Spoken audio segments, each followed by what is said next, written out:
if they can destroy my credibility, as they did Martin Luther King first, take him down in the eyes of his people and then assassinate him. I don't believe that America is beyond that. I believe it's being discussed right now in the White House. I believe it's being discussed by certain members of Congress. How are you going to deal with Farrakhan? Yes, I presented you with a dilemma, but I'm warning America. I'm not Martin Luther King. I'm not Malcolm X. I'm in a little different time frame. And I think you would be wise to see if God is with me. And if God is with me, you would be well to leave me alone. In his public utterances, he remains eloquent and bitter about white America's role in the injustices his black brothers and sisters have suffered down the years. He has been even more bitter about America's Jews. But even though many Americans, black and white, perceive him as a racist, this leader of the Nation of Islam, with his million-man march last October, made himself a force to be reckoned with. In person, this rather private man can come across as earnest and reasonable in professing his desire for a true reconciliation between the races and religions in America. But almost everything he says has been drowned out by the current controversy over his recent meetings in the Middle East with sworn enemies of the United States. Tomorrow, Minister Farrakhan embarks on a nationwide tour to explain his motives for that trip and to blunt the criticism that has led the Justice Department to investigate whether he must now register as a foreign agent. For me to register as a foreign agent is to give America control over what I say. And that's what America wants, is control over what I say. In the foreign agent law, you can't influence public opinion. That's my business, to influence public opinion, especially when liars are deceiving the American people. So no, I will never register as a foreign agent because I'm not that. Farrakhan says he does not worry about what the government thinks of his traveling to Tehran, where he spoke to millions of Iranians celebrating the 17th anniversary of the Islamic Revolution, an uprising that led to the taking of the U.S. hostages, or about his much-publicized visit to Baghdad to confer with Iraq's Saddam Hussein. On his return home to Chicago in February, he would explain himself only to his brothers and sisters in the Nation of Islam. My job was to get up quickly and get out of America and connect the Nation of Islam and Black America to Africa, to the Middle East, and to the Muslim world. That was why I had to go. And one of the first places he went to was Libya, where he received a warm welcome from Muammar Gaddafi. The Libyan news agency, JANA, reported Libyan leader Muammar Gaddafi saying the following: "Our confrontation with America used to be like confronting a fortress from outside. Today we have found a loophole to enter the fortress from within." You are a loophole for Muammar Gaddafi, who you say offered you $1 billion, who has in the past given you $5 million? Well, he offered me more than $1 billion. He offered me the wealth of the nation of Libya behind the Nation of Islam. You were a loophole for Muammar Gaddafi? Well, I don't know what he means by loophole. Maybe you ought to invite him on 60 Minutes. I have. And ask him. But certainly, I can't be a functionary for Muammar Gaddafi. However, I would be most happy to detail my conversation with him if I'm subpoenaed before Congress. That subpoena to talk to the Congress about his travels to America's enemies in the Middle East has not been issued. Nonetheless, I reminded him he didn't go to Egypt, where Sadat and Begin made peace, a Muslim and a Jew.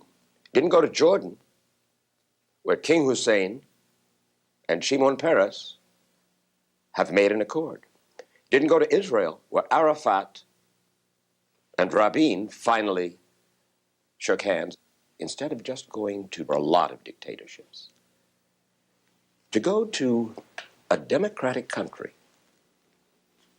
where Jews and Muslims are beginning to reconcile might have been a wonderful sign for you, Minister Farrakhan, to show to the world. If they're on the road to reconciliation, that's fine. But, you know, there's also the possibility of my being assassinated overseas. Egypt right now is a place where it's very, very volatile.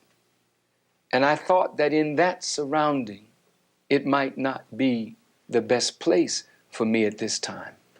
If I went to Israel, I don't think Israel would be the best place for me to be at this time, considering the view that most Jews have of Louis Farrakhan. You go to Nigeria, which is, if not the most corrupt nation in Africa, and it is, it could be the most corrupt nation in the world, Minister Farrakhan. Oh, now, Mr. Wallace. It is the most corrupt nation that I have ever covered. I've been there 25 years ago, and I've been there as recently as last year. Fine. So what? 35 years old. That's what that nation is. Now, here's America, 226 years old.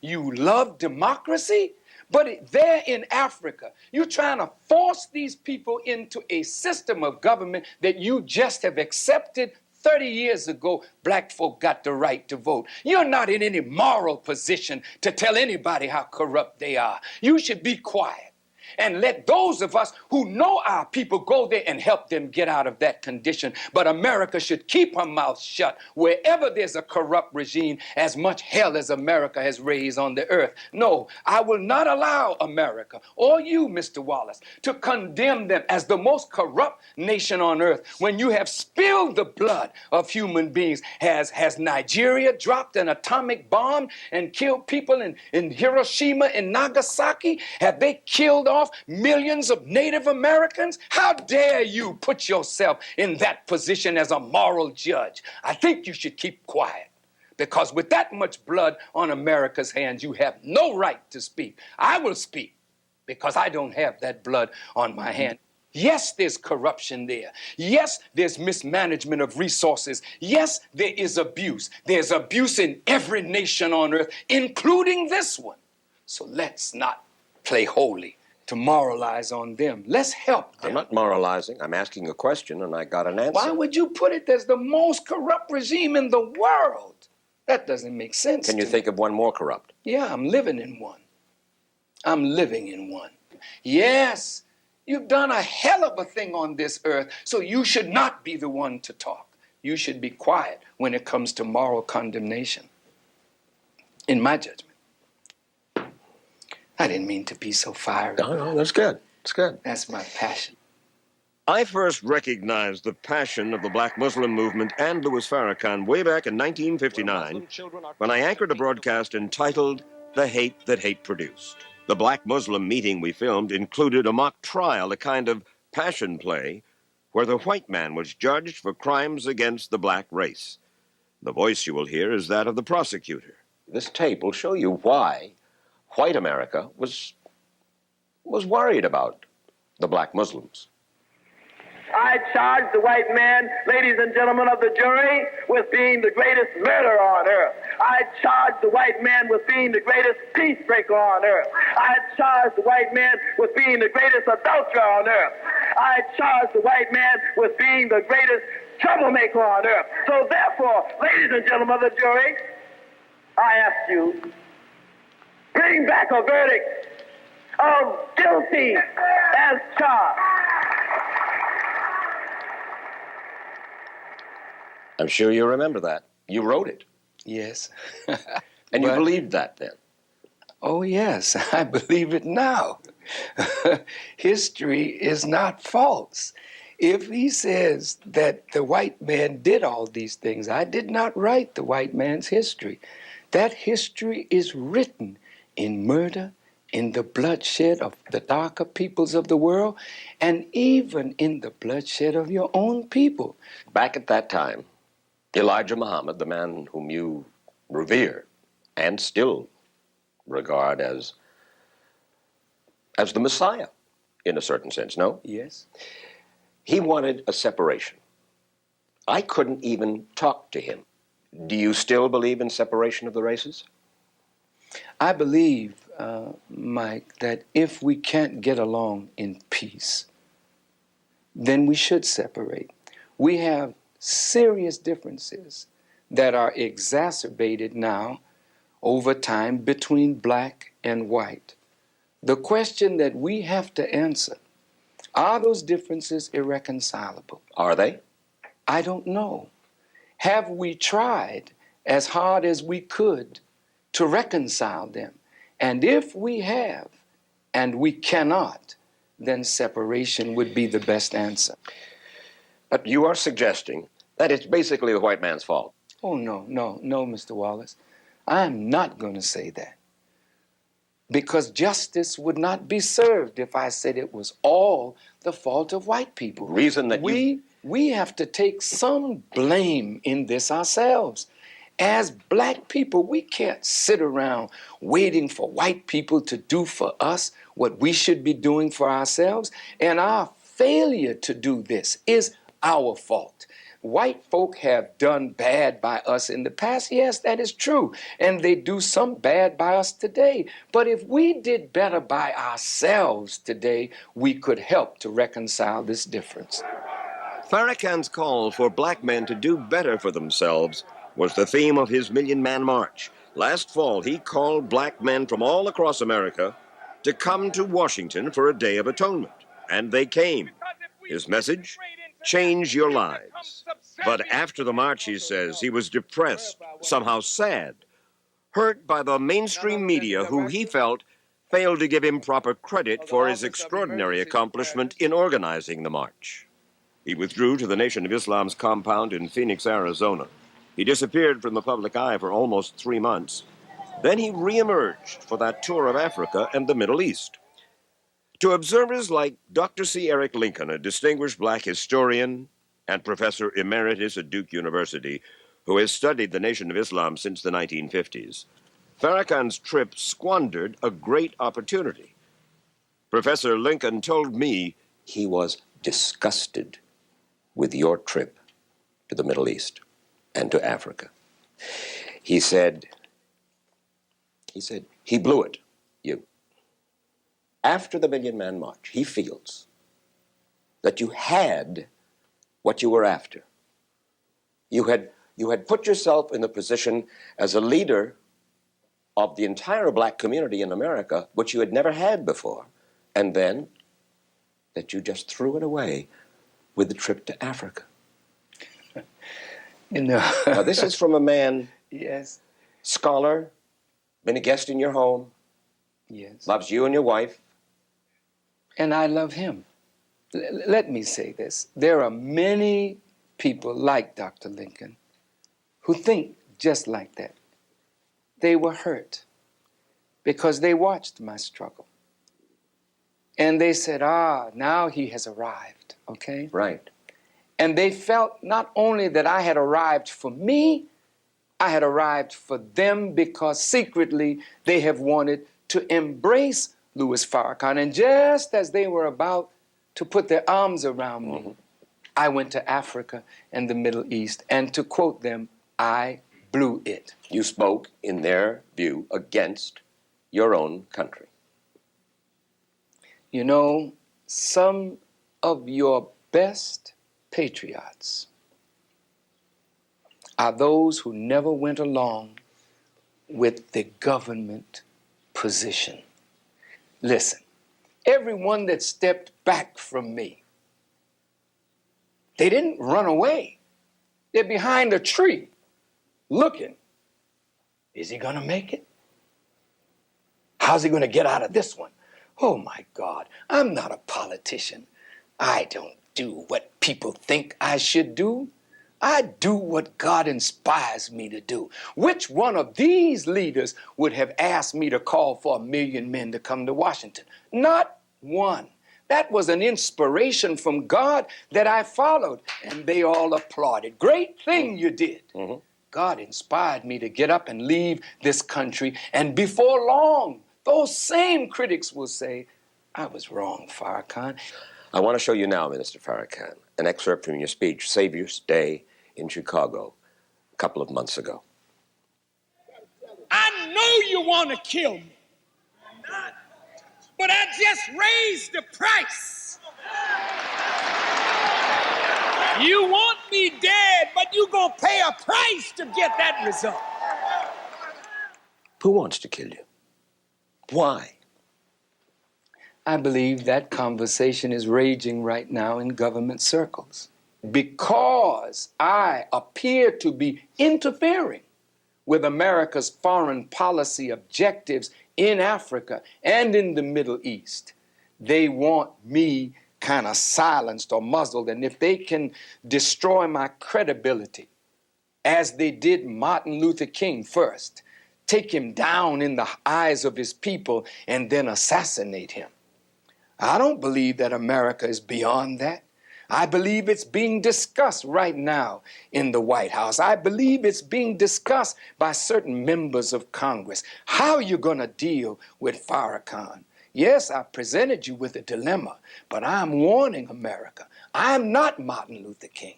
I'm not Malcolm X. I'm in a little different time frame, and I think you would be wise to see if God is with me, and if God is with me, you would be well to leave me alone. More from Louis Farrakhan on Mike Tyson and rape, on Malcolm X, and on his relationship with America's Jewish community when we return. As treat women, their wives, and others too.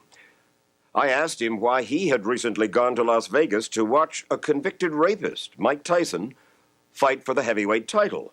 We talked with him before Mike Tyson's latest episode of alleged sexual harassment in Chicago. What message does it send to your sisters in Islam that you went, in effect, to glorify a convicted rapist? Do you deny another human being the chance to change, to be made better?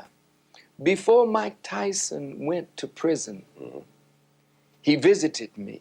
We talked. And I told Mike, I said, brother, whether you are guilty of this charge or not, and he swore to me that he was not guilty.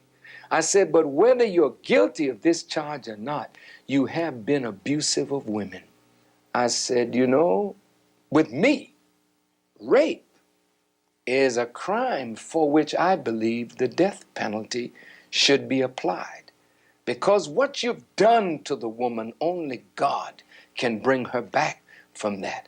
I said, and I wrote him a letter when he was in prison. I said, Mike, you will not leave prison until you learn the lesson that God intended for you to learn. So when I went to see Mike in his fight for the championship, I went to see whether this reformed human being, by the grace of God, would win his championship back. And I'm very proud of Mike.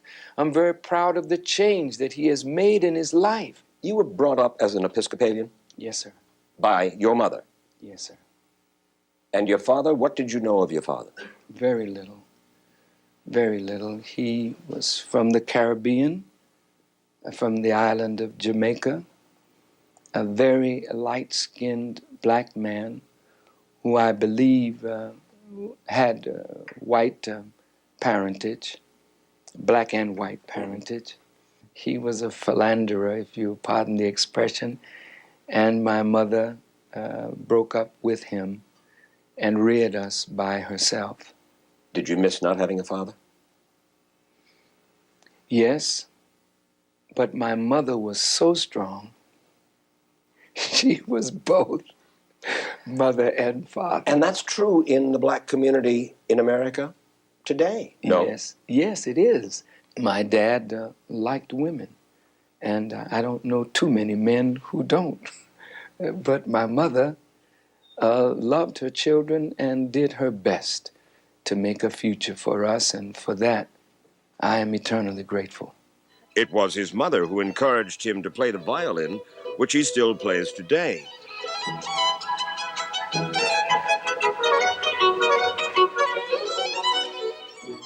In fact, the man born 63 years ago as Louis Eugene Walcott, who grew up in Roxbury, Massachusetts, originally wanted a career in show business as a singer. You call yourself the charmer. I did. And since my parents were from the Caribbean and I loved calypso so well, I began singing calypso. And every calypsonian chooses some name. And I remember I was in Montreal, Canada, and the people were sitting with me one night. They said, "You are so charming." And so from that, I started calling myself the charmer. I wish that I could be charming today. It was in 1955, after hearing the Honorable Elijah Muhammad speak, that he dedicated his voice to the black Muslim movement. 'Cause that's the only way we're gonna be free. Well, Now he was Louis X. His mentor was Malcolm X, who was eventually gunned down at Harlem's Audubon Ballroom in 1965.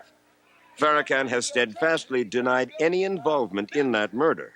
When Malcolm X's daughter Kubila was arrested last year for hiring a hitman to kill Farrakhan in retaliation for her father's murder, he would not press charges against her, believing the FBI had set her up. And that finally brought about a public reconciliation with Betty Shabazz, Malcolm's widow. I can't say that all the differences are reconciled. I can't say that the pain and the hurt of 30 years and the loss of her husband is all of a sudden forgotten. But I can say, Mr. Wallace, that atonement and reconciliation is absolutely necessary. And we took that theme from Jewish tradition. You don't trust the media. You've said so. You don't trust whites. You've said so. You don't trust Jews. You've said so. Well, here I am, white, Jewish, and a reporter. So why in the world did you trust me enough to sit down to talk to me this way, Well, Minister Farrakhan? Let me say this. I would not say that all whites and all Jews and all media are untrustworthy. That is not a fair characterization of my That's thinking. the perception of a lot Fine. of people in America. Perception is not necessarily reality. Take a look at this clip. you are wicked deceivers of the American people. You have sucked their blood. You are not real Jews, those of you that are not real Jews. You are the synagogue of Satan. And you have wrapped your tentacles around the U.S. government. And you're deceiving and sending this nation to hell. But I warn you in the name of Allah, you would be wise to leave me alone. But if you choose to crucify me, know that Allah will crucify you. That's a message of reconciliation.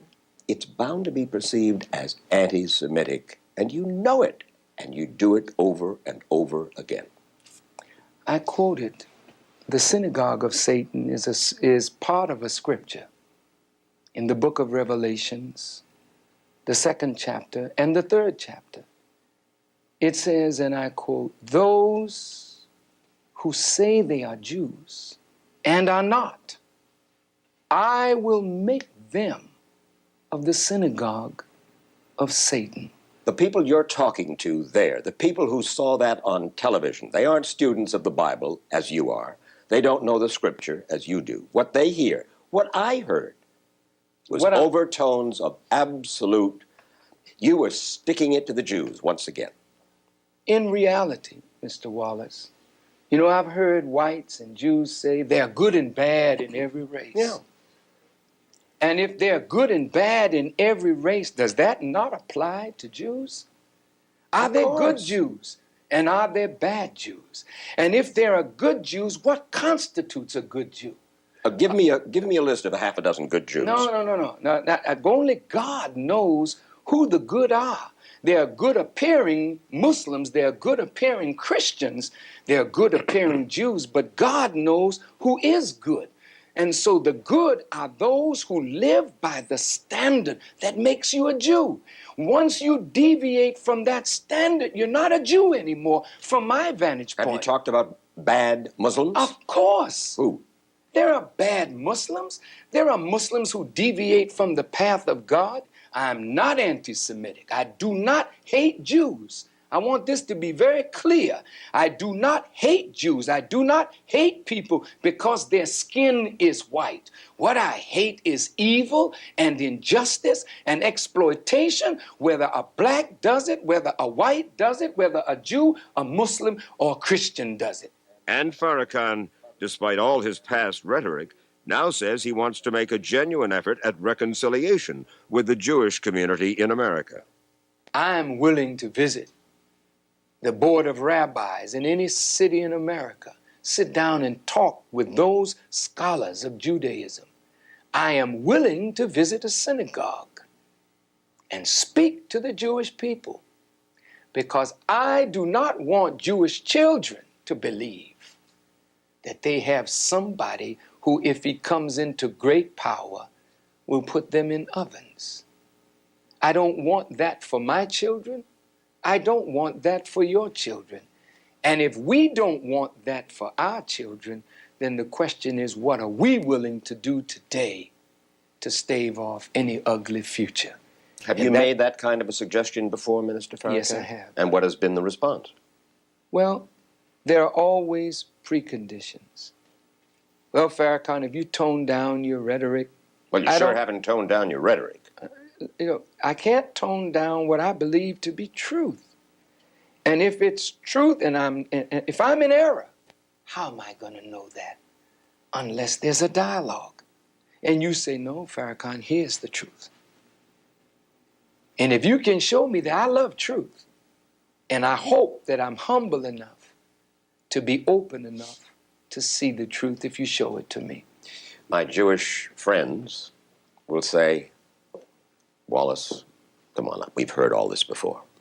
He's not to be trusted. You know that. Well, that's on both sides. I know it. That's on both sides. I could say, well, we've heard that before, too, of reconciliation. Look at the Indians, look at all the treaties that were signed, and look at where they are. So let's not talk about trust, because I really don't think that you've earned trust. But we can earn it together, but time is running out on all of us. And I think if we're going to make that move, why not let's make it now? As we said, Louis Farrakhan, with the success of the Million Man March, made himself a man to watch in America. How many legions does he have? It's hard to say, but there is no doubt that beyond his card-carrying followers in the Nation of Islam, there are millions of Americans, both black and white, who now take him seriously. The question is, which voice is the real voice of Louis Farrakhan? The private one that says he is serious about a genuine move toward reconciliation, or the harsher rhetoric of his public voice? As he starts his nationwide tour tomorrow, it will be interesting to see which voice he'll choose.